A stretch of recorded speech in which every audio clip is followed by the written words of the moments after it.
पंढरपुरात पोहोचल्यावर प्रथम दर्शन चंद्रभागा नदीचं घेतलं. तर म्हणतात की चंद्रभागा नदीचं आणि भक्त पुंडलिकाचं दर्शन घेतल्याशिवाय माऊलीचं दर्शन पूर्ण होत नाही. पूर लोक चंद्रभागेच्या खूप आतमध्ये जाऊन आंघोळ करतात, डुबक्या लावतात, पण मला काही ते शक्य नव्हतं. त्यामुळे हातपाय धुवूनच मी माझी तिथे चंद्रभागेची आंघोळ पूर्ण केली. माझी मैत्रीण मला खूप सांगत होती की अजून थोडी आत जा, पण मला खूप भीती वाटत होती पाण्याच्या आत जायला. त्याच्यामुळे मी अगदी काठावरच जाऊन उभी राहिली होती.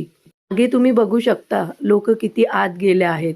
त्या आजीबाई किती म्हाताऱ्या आहेत तरी त्या एवढ्या आत गेल्या होत्या, पण माझी काही डेअरिंग शेवटपर्यंत झाली नाही. शेवटी मी नदीच्या बाहेर आली. इथे मी माझ्या चंद्रभागेचं दर्शन पूर्ण केलं. त्यानंतर मी गेली भक्त पुंडलिकाच्या मंदिराजवळ.